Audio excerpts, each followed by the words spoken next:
शुरुआत दिमाग में कैसे आया? क्योंकि यहाँ उत्तर प्रदेश सरकार या केंद्र सरकार की तरफ से तमाम कार्यक्रम योजनाएं और किसानों को प्रोत्साहन देने के लिए तमाम ये चीज़ें बताई जा रही थी। सरकार द्वारा किसानों को बीज से लेकर सारी चीज़ें, सारी जानकारी को उपलब्ध कराई जा रही थी। तो फिर अचानक दिमाग में आया कि अब जब सरकार फ्री में बीज दे रही है तो क्यों न इसको आजमाया जाए। अच्छा।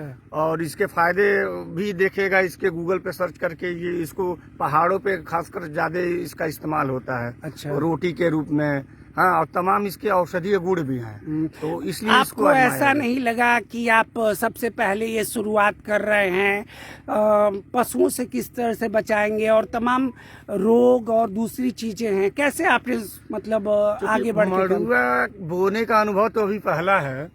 तो बाकी जैसे धान की खेती की जा रही है, सब कुछ सिस्टम तो वही है खेती करने का। रहा पशुओं से बचाने का, तो बहुत कोई मशक्कत नहीं है, हाँ, और इसमें कोई नुकसान भी नहीं है। क्योंकि अनुभव पहला है तो इसलिए उसको अब देखा जा रहा है और इसके फायदे बहुत हैं। लागत आपको क्या लगता है कि पानी की लागत ज्यादा आती है या भूमि जो बनाई जाती है उसमें खाद का प्रयोग ज्यादा किया जाएगा?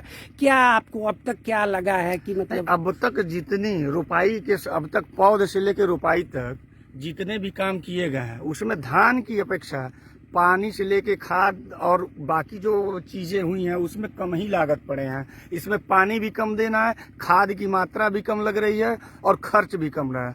बाकी पैदावार पे तो अब पैदावार देखा जाएगा कितना हो रहा है। तो आप दूसरे किसानों को भी सजेस्ट करेंगे कि मतलब मोटे अनाजों की तरफ वो आए और खेती करें क्या? अब धीरे धीरे तो किसान जागरूक हो ही रहे हैं, जानकारी भी हो रही है, सरकार कार्यक्रम चला के इसको जागरूक भी कर रही है। खासकर इसके फायदे इतने हैं कि किसान अपने आप इसके तरफ खींचे चले आ रहे हैं। और एक चर्चा का विषय तो हो ही गया है कि मतलब मड़ुआ हो, कोदो हो, सामा हो, तो इसके तरफ किसान जागरूक हो रहा है। तो आप सुन रहे थे प्रियेश शुक्ला जी को, जो बता रहे थे कि जो ये मोटा अनाज है, सरकार जिसे श्री अन्न कह रही है, ये किसानों को ज़्यादा फायदा पहुंचाएंगे। इनमें औषधि गुण भी हैं और ख़ास तौर के शहर के रहने वाले लोग और इसके फ़ायदों को ज़्यादा समझेंगे क्योंकि जो उनकी लाइफ स्टाइल है।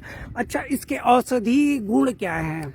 इसके खास कर जो मड़ुआ है, इसके औषधि गुण कई तरह के हैं जी। इसके सेवन करने से खासकर जैसे गठिया का कोई मरीज हो, गठिया की बीमारी हो, हार्ट का पेशेंट हो या शुगर का पेशेंट हो, उसके लिए बहुत ज़्यादा फायदेमंद है।